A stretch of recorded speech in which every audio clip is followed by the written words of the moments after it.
नमस्कार। 12 जिला के सिमरौनगढ़ में रहल रेडियो बादल 89 मेगाहर्ट्ज तथा इंटरनेट ऑनलाइन के www.radiobadal.com। ऐसे ही सरलाई जिला के गोड़िया में रहल धड़कन FM 91.8 मेगाहर्ट्ज तथा इंटरनेट ऑनलाइन के www.धड़कनfm.com। हमारे पात्रों साथ नेपाली पात्रों में एक साथ प्रसारण हो रहल बादल खबर में स्वागत करता नहीं हम नूर आलम बादशाह।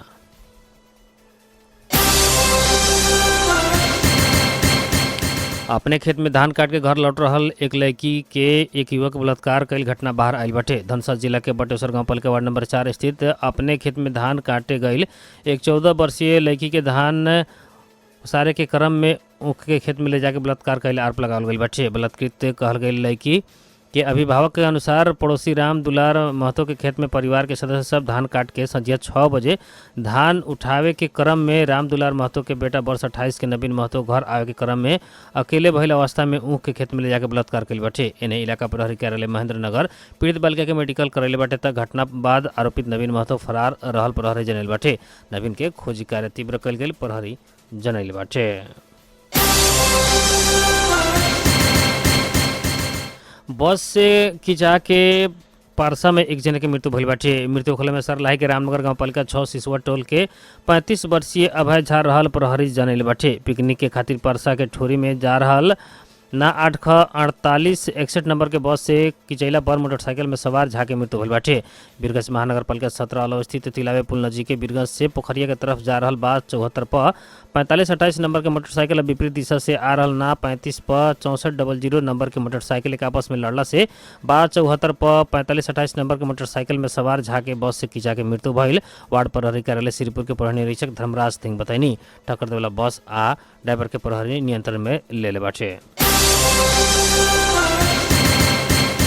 रूपंदेही में स्कूल बस के ठक्कर से 2 जने की मृत्यु भइल बाटे। मृत्यु होखले में मोटरसाइकिल में सवार लुम्बिनी सांस्कृतिक नगर पालिका वार्ड नंबर 4 के 21 वर्षीय मोहम्मद इरशाद आ 21 वर्षीय रुखसाना खातून रहल बाड़ी।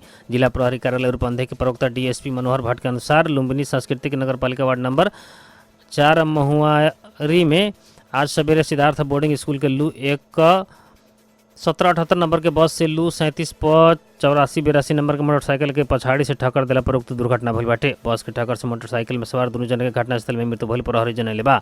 दुर्घटना में पर के 20 वर्षीय अप्सरा खातून गंभीर घायल भइल बाड़ी। घायल के भरवा में इलाज हो रहल बाटे। घटना के विषय में थप अनुसंधान हो रहल प्रहरी जनैले बाटे। घटना बाद स्थानीय सब बस के जरैले बाटे। धनुषा में पत्नी के मारपीट करके हत्या करके धमकी दे रहल एक व्यक्ति कटुआ पिस्तौल सहित पकड़ाऊ पड़ल बाटे। पकड़ाऊ पड़े वाला में सबैला नगर पालिका 8 ठिल्ला रहे वाले 51 वर्षीय रामेश्वर ठाकुर बानी। धनुषा प्रहरी के अनुसार ठाकुर आज संझिया 5:30 बजे के समय में अपने पत्नी 50 वर्षीय राम काशी देवी ठाकुर के मारपीट करे के हथियार दिखा के जान मारे के धमकी देत रहनी। सूचना मिलने बाद इलाका प्रहरी कार्यालय सबैला धनुषा से पुगल प्रहरी टोली उनका के शरीर तथा घर खान तलाशी कैले पर 9 इंच लंबा भइल कटुआ पिस्तौल बरामद कर गेल। जिला प्रहरी कार्यालय धनुषा जनैले बाटे। उनका के नियंत्रण में लेके थप अनुसंधान कर रहल प्रहरी जनैले बा।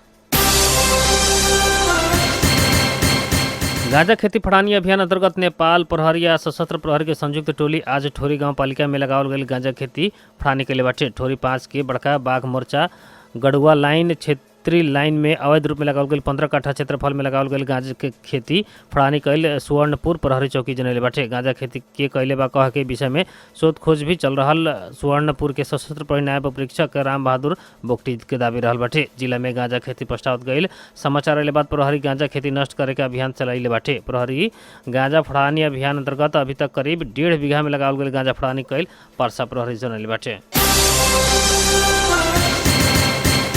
त्रिभुवन अंतर्राष्ट्रीय विमानस्थल से 8 लाख भारतीय रुपया आ 2 जने भारतीय नागरिक के पकड़ाव कैले बाटे।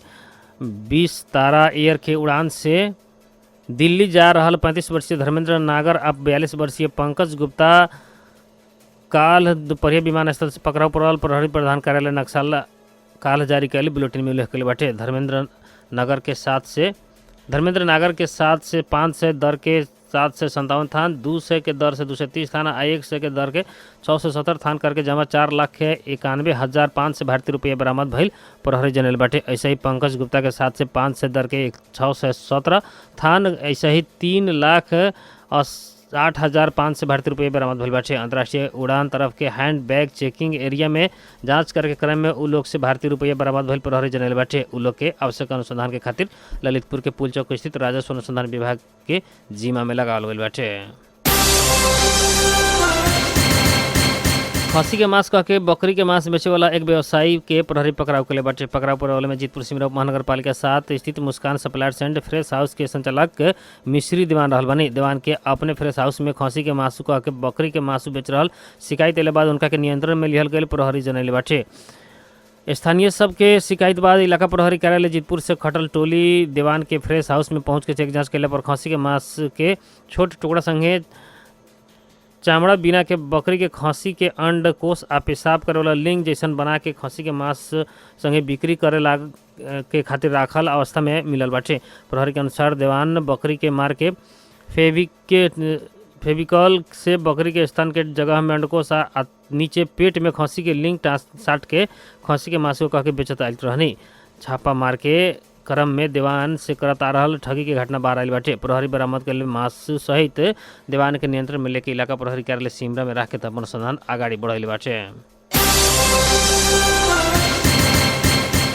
राष्ट्रीय प्रजातंत्र पार्टी राप्रपा के नेता एवं संसदीय दल के उपनेता बुद्धिमान तमांग दुर्गा परसाई के आंदोलन के पार्टी के नैतिक समर्थन रहल बतैले बानी। वहाँ के व्यवसायी परसाई से कैल आंदोलन राप्रपा के 65% कार्यकर्ता सब सहभागी भइल दावी समेत कहनी। वहाँ के अपन पार्टी से कार्यकर्ता के जाए के भी आ न जाए के भी ना कहल गई उल्लेख करत कार्यकर्ता सब अपन इच्छा अनुरूप आंदोलन में सहभागी भइल बतानी। वहाँ के पार्टी के प्रवक्ता एवं संसदीय दल के प्रमुख सचेतक ज्ञानेंद्र शाही व्यवसायी परसाई से कैल कार्यक्रम में जाके संबोधन कैले आ राप्रपा नैतिक समर्थन कैल बतानी।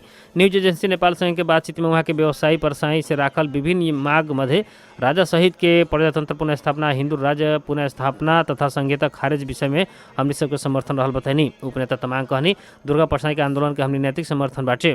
नैतिक समर्थन हमनी कैले बानी। वहाँ के विविध प्रस्ताव सब बाटे। वहाँ के विविध मांग भी बाटे। राजा सहित के प्रजातंत्र पुनः स्थापना आ हिंदू राज्य पुनः स्थापना करके 2 विषय आ संहिता खारिज के विषय में हमनी के समर्थन बाटे। वहाँ के राप्रपा अगहन 27 गते कैलाली, 28 गते महेंद्रनगर आ 29 गते जनकपुर में आम सभा करे लागल बताइनी। वहाँ के पुष 27 गते से राप्रपा अपन एजेंडा अनुसार के विभिन्न कार्यक्रम सब घोषणा करे के भी बताइनी। उप प्रधानमंत्री एवं गृह मंत्री नारायण काजी श्रेष्ठ टिकटॉक बाहे के और सामाजिक संजाल बंद न करे के बतैले बानी। आज भरतपुर विमानस्थल में पत्रकार संग बातचीत करत गृह मंत्री श्रेष्ठ और सामाजिक संजाल नियमन करे के बतानी। सामाजिक संजाल के बंद करे के बात हमनी के कैले नहीं। एगो टिकटॉक ऊपर एक प्रकार के निर्णय कर गए बाटे। अन्य सामाजिक संजाल बंद करे लागल है कह के प्रश्न में कहनी और सामाजिक संजाल के बारे में चर्चा परिचर्चा हो रहा बाटे। ये बात सत्य नहीं, हमनी नियमन में बानी। 2 महीना पहले बेलायत में स्थापना कल गेल एक कंपनी दूरसंचार सेवा प्रदायक एनसेल के 80% स्वामित्व खरीद कैले बाटे। नेपाली मूल के सिंगापुर के नागरिक के सतीश लाल आचार्य निर्देशक रहल स्पेक्ट्रालाइट यूके लिमिटेड इससे पहले कंपनी रहल आजियाटा के उक्त स्वामित्व खरीद कैले बाटे। बेलायत के लंदन स्थित बनफ्लीट प्लेस में दार्ता ठेगाना रहल उक्त कंपनी से एनसेल में प्रवेश संगे स्वामित्व खरीद बिक्री के नया चरण शुरू भइल बाटे। गत आसिन 9 गते उक्त कंपनी दाता भइल देखल गइल बाटे। एनसेल में रहल अपन 80% स्वामित्व स्पेक्ट्रालाइट के बिक्री कैल आजियाटा पुष्टि कैले बाटे। काल विज्ञप्ति जारी करत आजियाटा अपन स्वामित्व में रहल शेयर बिक्री संबंधी समझौता पूरा भइल आ एनसेल से पूर्ण रूप में अलग भइल उल्लेख कैले बाटे। नेपाल के विद्यमान व्यावसायिक वातावरण आ कर प्रणाली के कारण देखावत आजियाटा बाहर भइल उल्लेख कैले बाटे। चीन से दोलखा होते 11 किलो सोना तस्करी प्रकरण में पकड़ाव पड़ल 9 जने के जिला अदालत पूर्व के खातिर थाना में भेजले बाटे। 3 जने धरौटी में रिहा करेला अदालत आदेश भी दिले बाटे। आलू के बोरा में सोना लुका के तस्करी कर बेरिया दोलखा प्रहरी बीगू गांव पालिका 1 लमबगर से 4 किलो जामुने कहल जाए वाला जगह से 3 किलो आ सोना संगे पकड़ाऊ पड़ल सब के बयान के आधार में लामबगर में पत्थल के नीचे लुकावल गए अवस्था में थप 4 किलो करके जमा 11 किलो सोना बरामद भइल रहे। ये 11 किलो सोना बरामद प्रकरण में अनुसंधान करके 26 जने विरुद्ध अभियोग पत्र दायर भइल रहे। जिला अदालत दोलखा के न्यायाधीश दिल्ली रत्न श्रेष्ठ काल ही 9 जने के पूर्व से खातिर थुना में भेजे के आ 3 जने के धरौटी में रिहा करके आदेश दिले बाटे। चिनिया नागरिक संगे मिल के सोन तस्करी में संलग्न महिमा माझी से 1,79,40,000 रुपया, दीपेंद्र राज साके से 93,50,000 रुपया, तिलक बिक से 88 लाख रुपया धरौटी लेवेला अदालत आदेश दिले बाटे। महिमा विरुद्ध 31,11,17,446 रुपया 15 पैसा बिगो तथा दीपेंद्र साके तिलक के विरुद्ध 20,74,46,964 रुपया 10 पैसा बिगो कायम करके मुद्दा दायर भइल रहे। चालू आर्थिक वर्ष 2080-81 के पहिल का चौमासिक अवधि में रु 57 अरब 71 करोड़ से ज़्यादा के सार्वजनिक ऋण थपल बाटे। सार्वजनिक ऋण व्यवस्थापन कार्यालय के अनुसार गत आषाढ़ मसान तक रु 22 खरब 99 अरब 35 करोड़ 24 लाख बराबर के रहल सार्वजनिक ऋण कार्तिक मसांत तक पुगला पर 23 खरब 57 अरब 6 करोड़ पार कैले बाटे। कार्यालय के गत कार्तिक मसांत के तथ्याक अनुसार अभी तक नेपाल तिरेला बाकी अंतर्राष्ट्रीय आंतरिक ऋण रु 11 खरब 83 अरब 57 करोड़ 21 लाख आ बाह्य ऋण रु 11 खरब 73 अरब 79 करोड़ 66 लाख रुपये रहल बाटे। चालू आर्थिक वर्ष के 4 महीना में सरकार आंतरिक के ऋण के सवा ब्याज भुगतानी में रु 65 अरब 45 करोड़ 83 लाख आ बाह्य ऋण के सवा ब्याज भुगतानी में रु 16 अरब 18 करोड़ 61 लाख बराबर के भुगतानी कैल देखल गई बाटे। ये अवधि के ऋण प्राप्ति के अवस्था रहने पर सावन से कार्तिक मसान तक रु 97 अरब 31 करोड़ बराबर के आंतरिक ऋण आ 15 अरब 85 करोड़ 30 बाह्य ऋण करके कुल 1 खरब 13 अरब 16 करोड़ 30 लाख बराबर के ऋण उठैले बाटे। चालू आर्थिक वर्ष के पहले के चौमासिक अवधि में सरकार से कैल पूंजीगत खर्च में सार्वजनिक ऋण के सवा आ ब्याज भुगतानी में कैल खर्च करीब 3 गुना से ज़्यादा बाटे। गत कार्तिक मसान तक सरकार रु 29 अरब 98 करोड़ 94 लाख बराबर के पूंजीगत खर्च कैले रहे।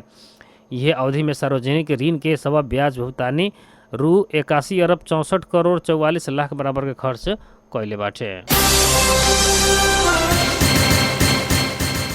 बादल खबर में मौसम संबंधी जानकारी। रेडियो बादल 89 मेगाहर्ट्ज सिमरौनगढ़ 12 आ रेडियो धड़कन FM 91.8 मेगाहर्ट्ज गोड़ैता सरलाही द्वारा मापन कैल गेल अनुसार सिमरौनगढ़ आ गोड़ैता लगायत के आसपास के क्षेत्र के अभी के न्यूनतम तापक्रम 21 डिग्री सेल्सियस रहल बाटे। ऐसे आज सवेरे 22 डिग्री सेल्सियस रहल रहा था, दोपहर 23 आ रात में 19 डिग्री सेल्सियस तापक्रम रहे का अनुमान कैल गेल बा। ऐसे आज सवेरे 6:38 में बेर उगल रहा तो संझिया 5:11 में बेर डूबल बाटे। 12 जिला के सिमरौनगढ़ में रहल रेडियो बादल 89 मेगाहर्ट्ज तथा इंटरनेट ऑनलाइन के www.radiobadal.com सही सरलाही जिला के गोड़िता में रहल धड़कन FM 91.8 मेगाहर्ट्ज तथा इंटरनेट ऑनलाइन के www.धड़कनfm.com हमारे पात्र साथ नेपाली पात्रों में एक साथ प्रसारण हो रहल बादल खबर से प्राविधिक मित्र रुस्तम सहित हम नूर आलम बादशाह की विदा दी। नमस्कार।